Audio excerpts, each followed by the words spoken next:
What is up YouTube? Welcome back to another video today. Today we have exciting content for you guys. Today I have a brand new car sitting right in front of me right now. It is recently just been picked up about a month ago, and I'm excited to share today's content with you guys. So enjoy the video, and this is what I got for you guys today. Right in front of you today we have a Honda Civic Fn2 Type R 2007 model. This is the European version, so the indicators are on the left hand side, unlike the Japanese models on the right. This has been recently purchased for I think I picked this up about $13,000 AUD. The market is differentiating between I think 10 to about 19,000 for one of these. You can pick these up real cheap at the moment with the market price of Japanese cars going on at the moment. Just a quick walk around of the car so far. This is a Milano red, I believe it is. She's on stock wheels, Fn2 Type R wheels with a Mugen wing. Now a lot of you guys have been wondering where the Subaru Liberty GT is at the moment. Yes, that's just a little story for me to tell you guys. I have the previous owner here with me today, and this is his car. So I think I'll just let him tell you what happened exactly with the car. So guys, this is Nathan, the owner of the silver Subaru Liberty GT. You guys have been asking for me from content. Nathan, can you tell the viewers why we haven't been getting any content on the channel for the Subaru Liberty GT? Got a very sad story to tell you guys about the Subaru Liberty GT. Sorry to all Subaru fans out there. My car recently got ridden off. I got rear-ended and pretty much hit me from behind. And as he hit me from behind, he launched me into another car in front. I got sandwiched in between and they called my car a write-off. I've lost my car now, but I said, you know what? My first car I ever had was a Prelude. So I said, that's it. I'm gonna go back to Honda, and that's what I got now.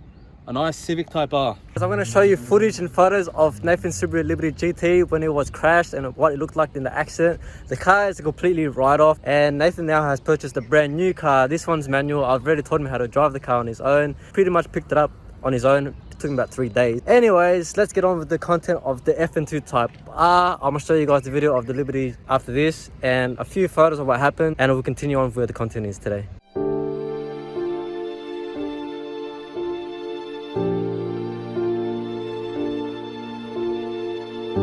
Andy's little videos. So if this car ends, I'm literally gonna cry, man. This is like gonna be a sad moment. I don't know if I mentioned this already before, but this is a 2007 Honda Civic Fn2 Type R Euro spec edition, not the Japanese model. This does come in a Japanese version where the indicators are on the right hand side, but this one is on the left hand side of the car. So if you guys are looking to purchase an Fn2 Type R, if you guys are looking to purchase an Fn2 Type R and you're watching this video right now and you guys want to look at reviews and what it's like, I'm going to give this my honest opinion. So far, I don't like where the indicators are at. They're on the opposite side and I do not like that. Now getting into the interior over here, putting on the ignition, our indicators, as I mentioned, I know you guys can see that on the camera, but our indicators on the left hand side. If you guys are used to driving Golfs in European cars and having the indicators on the left hand side, this probably isn't a problem for you, but for me this doesn't work out. I'm not really a fan of this, but if it's for you guys and you guys are looking to get a manual from a European car and you want to get a Type R Fn2, this might be the car for you. The car does come in a 6-speed manual transmission. Okay, hopping into the car, first impressions of the seat. These are genuine Type R, Fn2 Type R factory seats. Hopping into them right now. Honestly, if I'm to take a guess, I'm a pretty small person, so these are pretty comfortable to me, and the seats are quite soft. They're not too hard of where some Recaro seats I've sat in. They're a bit hard on the cushion area, but this does support me on side to side. I'm pretty small.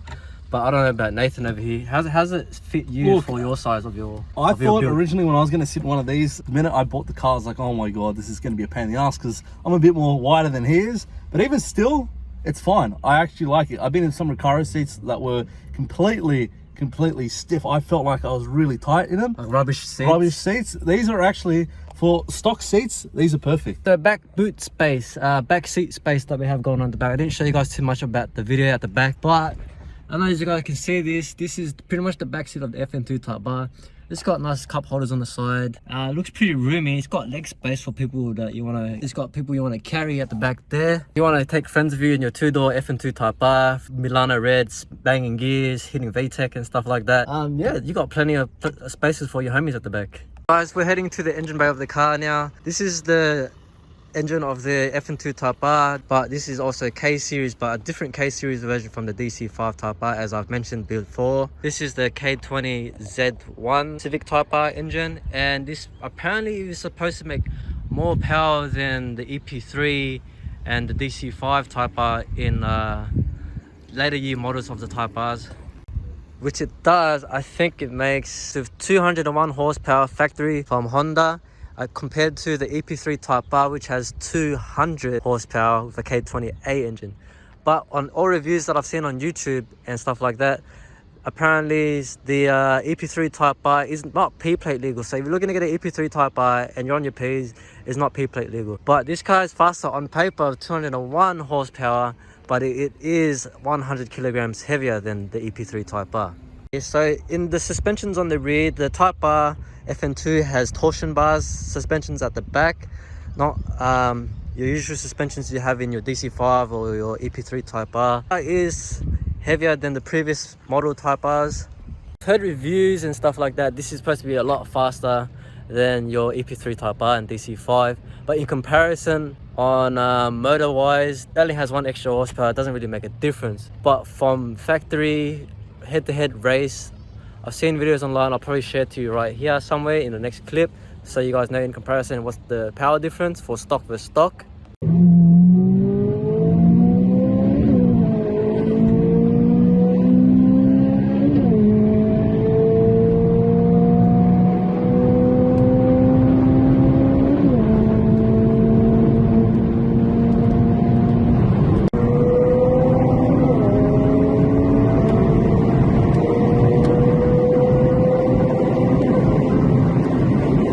You guys are now seeing that video. You guys are probably thinking, why isn't the Fn2 Type R as fast as the EP3 Type R, considering it is 1 horsepower more? Now, in saying that, the Fn2 Type R has the Z1 camshafts compared to the EP3, has different camshafts, comes on a lot better and a lot stronger, and this does have a weight issue at 100 kilos more than the EP3, considering it's a smaller looking car. Sure that these cars have the same transmission final drive ratios. I think it is a 5.1 gear ratio on both the Fn2 and the EP3 Type R. Now, what you guys are probably here and wanting to find out, is it really worth buying this car? Is it really worth buying Fn2 Type R on your Ps? So for you P-platers that are out there looking to buy Fn2 Type R, it's a cheap car at the market right now. Probably the only cheapest Type R right now on sale compared to DC5s, EP3s, Integras, K9s. If you guys are looking to purchase one of these cars, we're gonna go test it out here for you today. This car is completely bone stock, so we're pretty much test driving the car stock. We have future plans for this car on the channel, so if you guys are interested and you want to see the build and the mods and how much power we're going to end up making, probably going to give it about a year or a bit longer. You know, there's always the never ending to modifying cars. But anyways, we're going to be modifying the car on the channel, but today's video we're just going to be reviewing it stock. So if you guys are interested in that, be sure to subscribe to the channel, and we're going to be reviewing this underrated Fn2 Type R. Let's get on to the video and let's go for a drive. Enter parking surveillance mode after 5 minutes. Okay, already hopping into the Fn2 Type R, I realized that when you go to move your seat to readjust it, to grab something from the back seat, the seat does not go back into the same position it was reclined to. So you have to readjust your seat every time you hop into the seat. Now that could be annoying for you if you're carrying passengers or friends that want to hop into the back seat of your car. That's just a little small issue that maybe you guys aren't really interested in. But that's just one of those small features that I don't currently like on the car. Alright guys, so we've finally taken the Fn2 Type R for a drive. And so far, judging by the way I'm driving this car, it's pretty smooth in revs. It climbs a lot quicker. The close gear ratios feels a lot nice compared to driving my 86, which is the gear ratios are pretty long compared to this Fn2 Type R. I heard Type Rs have great gear ratios, so I guess I know what they're talking about. I know how it feels pretty nice. The one thing that I probably don't like at the moment is I'm getting this bit of a throttle lag when I take off at the lights. I just really want to know, driving this Fn2 Type R, is it really that bad of a car? Honestly, we had to pretty much purchase this one for ourselves to figure out, is it really that bad of a car? Well, only one way to find out is to buy the car. I remember when I first bought my Toyota 86, I was a Honda fanboy. All I drove was Hondas, and I never really liked that Subaru rumble sound. But like, look where I am now. After, you know, being a Honda fanboy, I always liked front wheel drives, and now I'm driving a rear wheel drive car, has a boxer sound and the Subaru rumble. So you can never judge a book by its cover, and I'm in love with that car. I love it. day to day that I modify it, and it's probably one of the cars I'm going to be sticking with the rest of my life. So.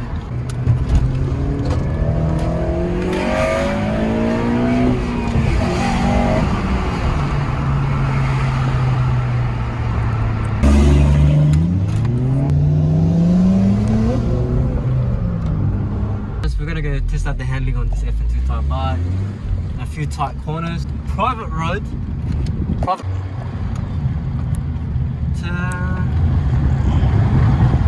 Understand. I feel like if you were to turn in, I wasn't even that fast when I was turning in as well. So handling wise, on sharp corners, I wouldn't say it's great. I'm gonna take this corner quite decent. So. Oh, there's a lot of understeer there. There's a lot of understeer. Doing about 50 kilometers around that bend. It was a tight corner, but I was experiencing a lot of understeer from the front end, and the car just wouldn't want to turn in. So the nose wasn't pointing the direction of where I wanted to go, and the car was just understeering in that direction. So I see why Jeremy Clarkson was like, the suspension's a lot worse than the EP3 Type R, considering the rear torsion, and the front grip is just, I feel like it's not there. So from hitting VTEC from about 5,800 RPM, that's on factory tune on this, you can reflash it to hit VTEC at 3,800 up to 8,600 RPM.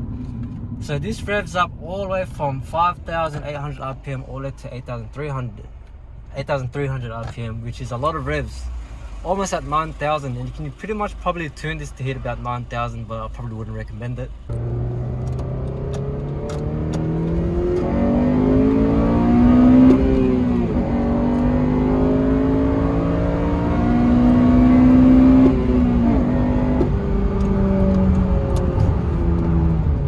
We're gonna do a quick little video of how the car sounds outside of a stock exhaust. We're gonna do a little flyby for you guys. I know everybody loves a flyby. I love flybys. So let's see what this looks like.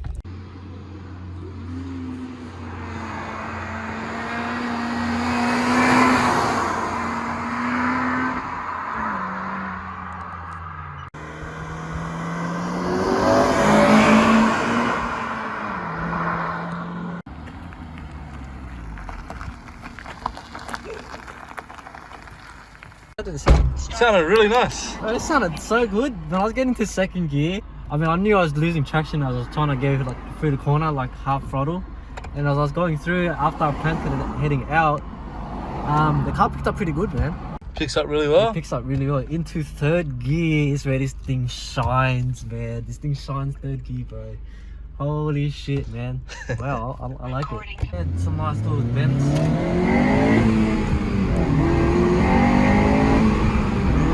Oh.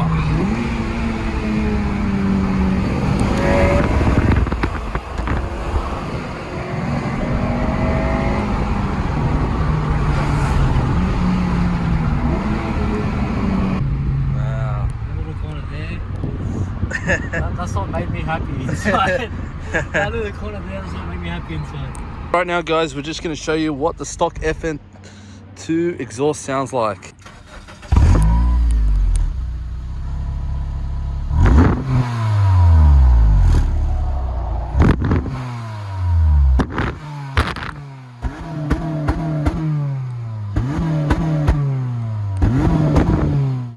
We just realized something. What is it, Andy? So as we were revving the car, I found out this car has launch control. I'm not sure if this is like factory of the car, but I don't think so. Tell me, I believe that's not stock factory. If I am wrong, someone prove me wrong in the comments down below. This car has launch control, guys.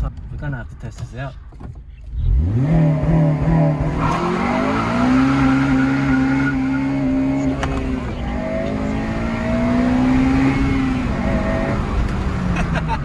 That is sick, man. Oh my god. That is awesome. So I quickly had to swap seats with Nathan just so he can feel what I'm feeling in the driver's seat.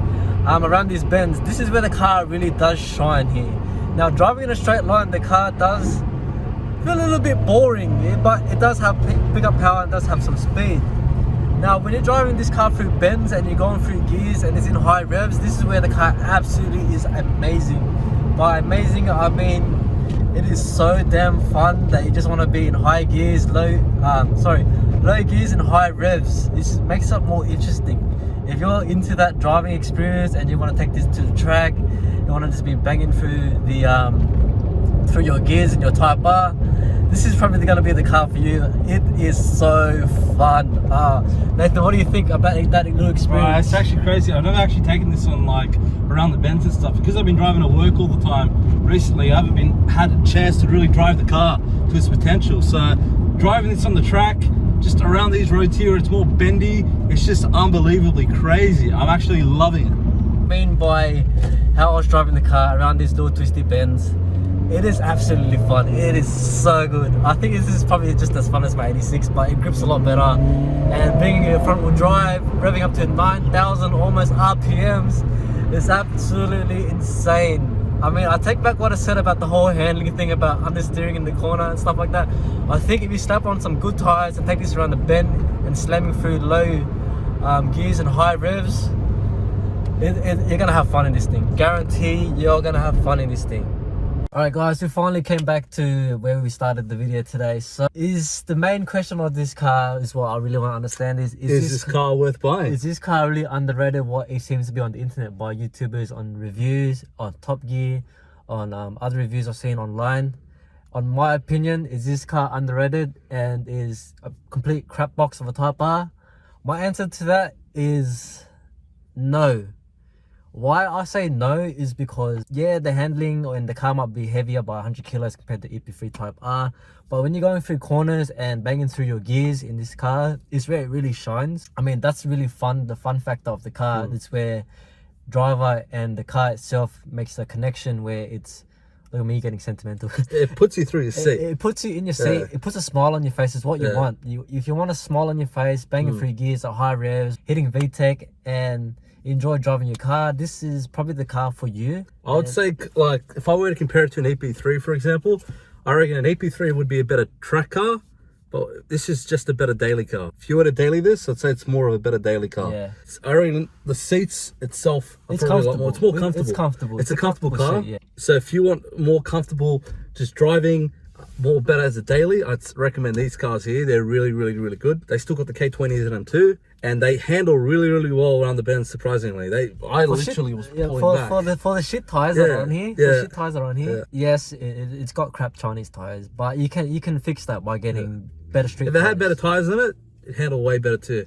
But on top of that, if you're looking to buy Fn2 Type R, you're on your P's, and you want something that's reliable and is got a lot of power mods, you've got a lot of tuning potential. Compared to Nathan's Subaru Liberty GT, yeah, it was turbo. It chewed a lot of fuel, which Nathan probably knows. I'd probably chew through at least, I'd be filling up every day and a half, 2 days. Yeah. Considering that, compared to this, Nathan's car was tuned, and I was comparing like the power differences, and this is where the power difference comes in different like shapes and forms here. So the Liberty had turbo, and this is obviously NA VTEC with 201 horsepower at the wheel at 147 on paper. It's probably like 110 kilowatts at the crank. Sorry, at the wheels. Yeah. Anyways, in saying that, I feel like this car is very underrated. Yeah, wait. It's very underrated here. And if you're in Australia and you're looking to get a cheap performance car, and a lot of cars out there right now, just keep in mind, they're S15s, Japanese S chassis. So expensive. All those turbo cars, those turbo cars right Yeah. now, you guys got to remember that they in above range from about 15,000 up to 30 to 40 to even $50,000 for a boosted car. I mean, that's an insane price. I mean, considering if you're going onto your P's and you want some performance, there's not much cars out there already. 100%. There's limited Hondas out there that are cheap and have bang for buck. I feel like this Fn2R is pretty much what you probably will be looking forward to. 100%. And on a non-biased opinion, this is an actual fun car to drive. I enjoyed it, put a smile on my face, and yeah, I think this is a great car to buy. So while you still can, I reckon buy one of these. They will probably stay the value or maybe even go up. They might go up after They this might video. go up. They might go up after this video. Hopefully so. I'm telling you, they might actually go up after this video. It's a very underrated car. It is. The main question, would you buy this car and was it worth buying this car? Yes, I would buy this car, and was it worth it? Nathan? 100% yes. I'd say the same thing. I love it. Now, I know you guys are almost at the end of the video. Sorry, it's a long video, but it is, you guys. are interested in upcoming modifications for the Fn2 Type R, Yep. guess what? We're going to be making content on this car. We're going to see how much Yep. power we're going to make. We're Yep. going to try and at least hit 160 kilowatts to 170. Hopefully at the wheels. That's Yep. Nathan's goal. Yep. It's going to be a mild build, so it's going to have cams, Yep. intake manifolds, headers, a full exhaust, all the goodies. We really want to see if this is able Yep. to keep up with the EP3 Type R. For the price difference, EP3 Type R's now, they're like 20 to 30 grand. Yeah. And this is like 12 to I 15,000. picked us up 13k, so you know that's a big price difference. You can get this pretty Yeah. cheap. Anyways, if you guys are interested, this is us for today. This is the content for today. If you guys are interested in buying Fn2 Civic Type R on your P's and you want to upgrade from a shitbox car that you bought, or you're looking to buy Fn2 Type R, this is the video for you to watch. And I hope you guys have enjoyed today's content.